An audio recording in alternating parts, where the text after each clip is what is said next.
Selamat pagi Bapak Ibu Saudara yang saya kasih dalam Tuhan. Sebelum kita memulai aktivitas kita pagi ini, terlebih dahulu kita akan bersama-sama merenungkan firman Tuhan. Adapun firman Tuhan pada pagi hari ini saya ambilkan dari Mazmur 90 ayat 8 dan ayat yang ke-9. Tapi sebelum kita membaca dan merenungkannya, kita datang ke hadapan Tuhan di dalam doa. Mari kita berdoa. Bapa di surga, kami sungguh bersyukur karena kami boleh menikmati berkat Tuhan sepanjang malam. Kami boleh melepaskan lelah kami boleh merasakan akan penyertaan, perlindungan, dan berkat Tuhan. Dan Tuhan juga memberikan kekuatan kesehatan yang baru di hari yang baru yang Kau beri pada kami. Sebelum kami memulai aktivitas kami pada hari ini, kami hendak membaca dan merenungkan dari firman Tuhan. Oleh karena Tuhan, persiapkanlah hati dan pikiran kami sedemikian rupa, agar kami sungguh-sungguh menyimak dan konsentrasi kami tertuju kepada firman yang hendak kami baca dan renungkannya. Dan bagi hamba-Mu yang akan menguraikannya, kiranya Engkau berkati pelayanannya pagi ini, Engkau sucikan lidah bibirnya, sehingga setiap kata dan kalimat yang boleh disampaikan sesungguhnya ungkapan isi hati Tuhan kepada kami. Berfirmanlah kepada kami, karena kami siap untuk mendengarkannya. Kami berdoa di dalam nama Tuhan Yesus. Amin.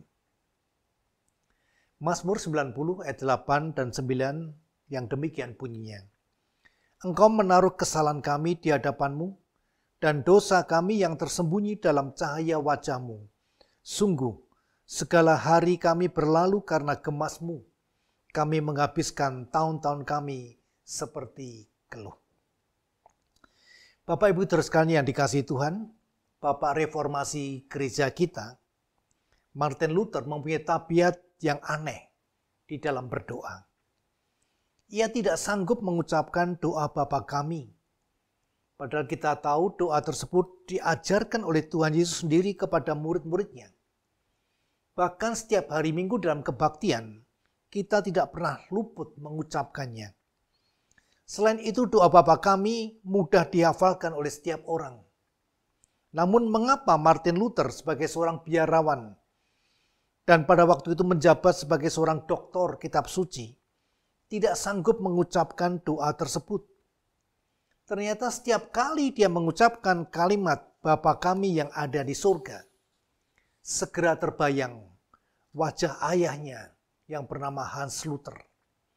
Sehingga menyebut Allah dengan Bapa mengingatkannya secara emosional akan sikap ayahnya yang ternyata sangat keras terhadap Martin Luther. Pengalaman Martin Luther ini dapat disebut sebagai pengalaman traumatis masa lampau, di mana sebutan Bapa menimbulkan rasa pedih dan sakit hati. Luther sulit membayangkan Tuhan Allah sebagai seorang Bapa.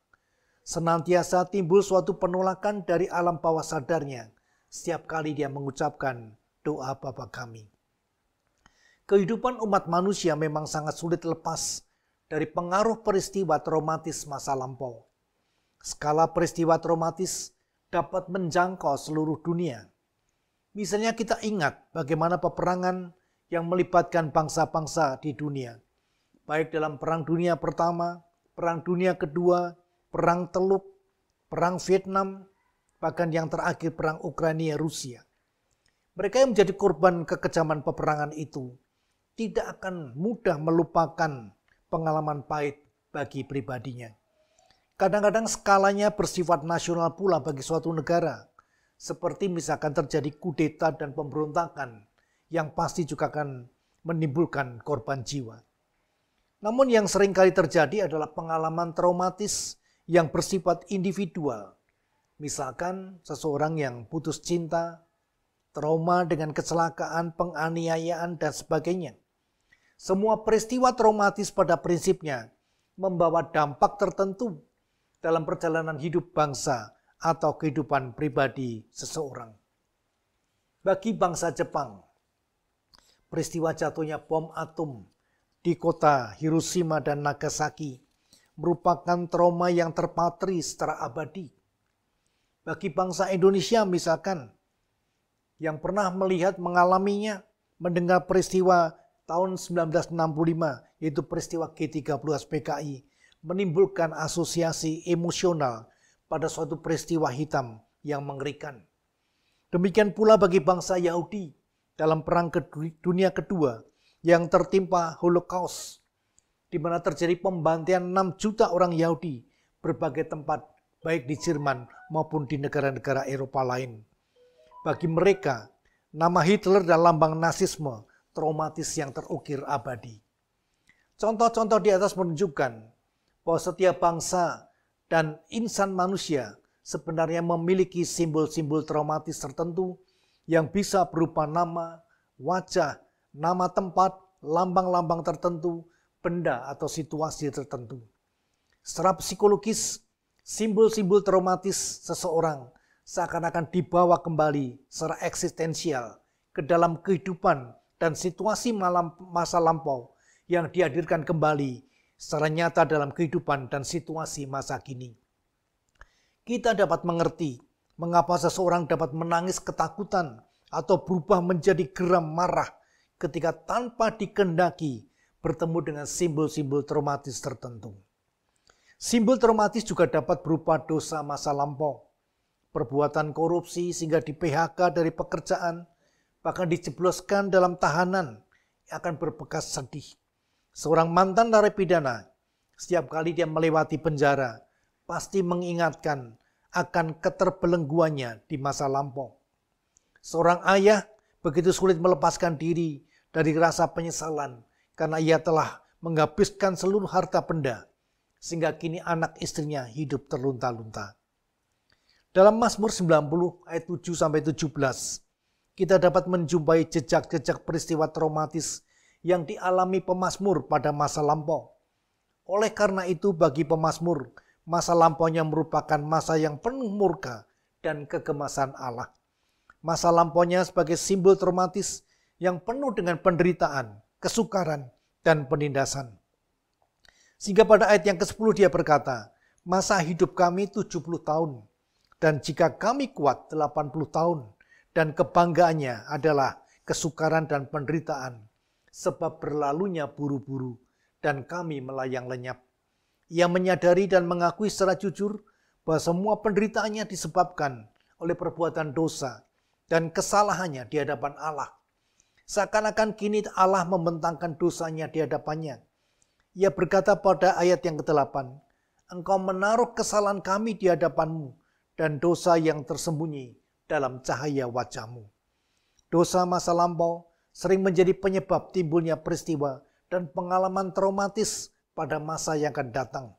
Simbol traumatis itu dapat berakibat negatif bagi kehidupan orang tersebut, tetapi tidak tertutup kemungkinan dapat mendorong ke arah sikap yang positif. Tokoh yang dipanggil Allah dengan anugerahnya sehingga dapat menghayati simbol traumatis masa lampau secara positif adalah Santo Augustinus, Bapak Gereja yang lahir pada tahun 354 di Tagaste, Afrika Utara. Masa mudanya yang banyak berkelimang hawa nafsu dan disesatkan oleh agama yang bernama agama Mani menjadikan Augustinus bertumbuh menjadi seorang pemuda pembenci Allah. Setelah bertobat, ia menulis buku berjudul Confessiones yang artinya pengakuan-pengakuan. Dalam buku itu Augustinus menceritakan bagaimana dosa dan kesesatannya di masa muda, tapi kemudian Allah menyelamatkannya. Sebab itu tidak habis-habisnya ia memuji Allah karena rahmat-Nya dengan berkata, Engkau telah menjadikan kami untuk Engkau, dan hati kami tidaklah tenteram sebelum memperoleh ketenteraman di dalam Engkau.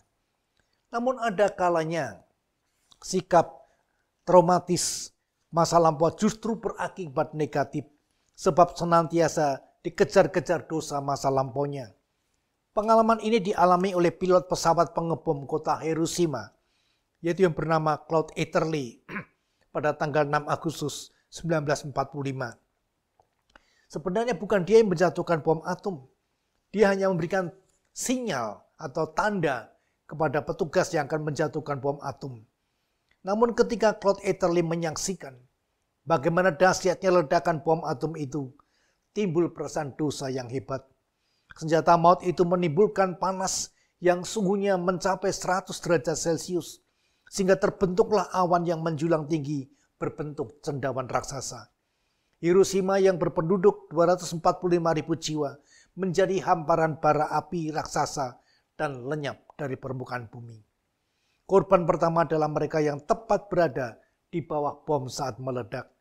Di tempat itu tidak ada sisa benda, apalagi serpian tubuh manusia dan hewan. Kemudian baru ditemukan bayangan berbentuk manusia yang terhampar di tanah. Di luar titik itu ditemukan mayat-mayat yang sudah menjadi arang. Beberapa tahun setelah perang selesai, Claude Ederle masih mampu melawan perasaan depresi. Setelah pensiun, dia mendapat pekerjaan di Houston dan diangkat sebagai direktur pemasaran. Beberapa kali dia mencoba bunuh diri karena dihantui pengalaman traumatis tadi. Depresi mentalnya bertambah ketika ia dianugerahi pemerintah sebagai pahlawan nasional. Hati nuraninya berontak, dan agar citra pahlawan dilupakan orang, ia melakukan beberapa tindakan kriminal, sehingga dia menjadi langganan tetap pengadilan dan rumah sakit jiwa.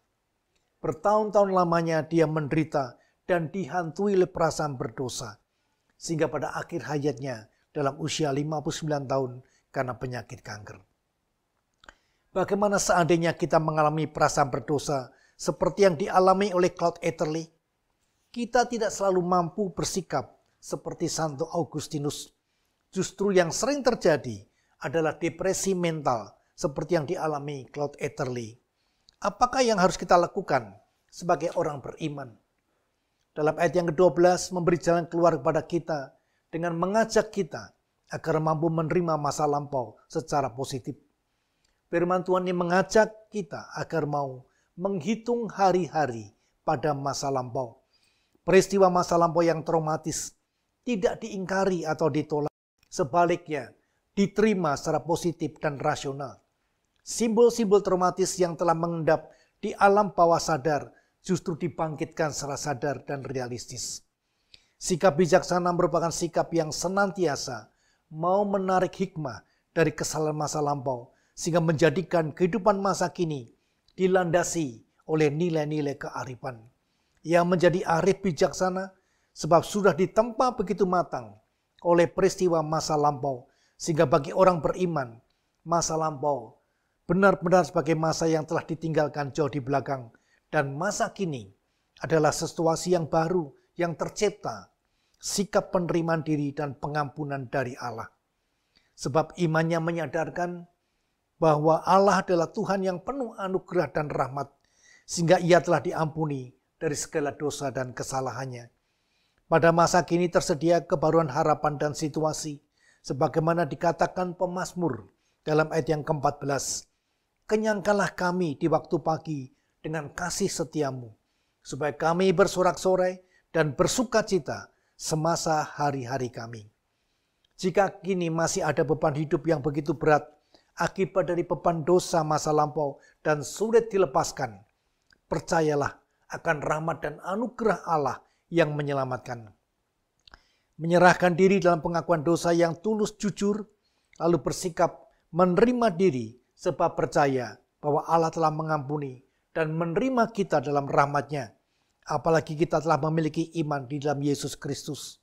Di dalam Dia, Allah telah mendamaikan dirinya dalam darah Kristus.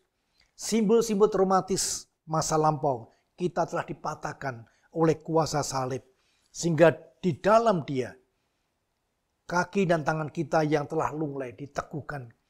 Bersama pemazmur kita dapat mengucapkan doa, kiranya kemurahan Tuhan Allah kami atas kami, dan teguhkanlah perbuatan tangan kami, ya perbuatan tangan kami, teguhkanlah itu. Amin.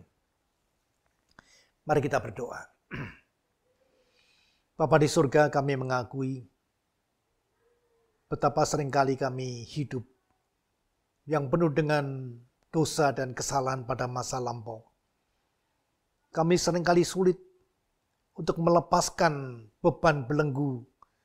Akibat kami selalu depresi mengingat apa yang sudah kami lakukan pada masa lampau.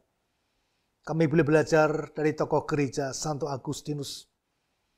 yang bisa menganggap masa lampau yang kelam itu sebagai sesuatu yang harus diperbarui karena boleh mendapatkan rahmat dan pengampunan yang dari Tuhan. Bapa di surga, tolonglah kepada setiap kami agar kami boleh menatap masa depan kami karena rahmat dan anugerah yang dari Tuhan sendiri. Terima kasih untuk firman-Mu Tuhan yang boleh menyadarkan dan meneguhkan kami. Dan kami serahkan hari ini, berkatilah kami dalam setiap tindakan, di dalam pekerjaan dan aktivitas kami. Di dalam Kristus kami berdoa. Amin.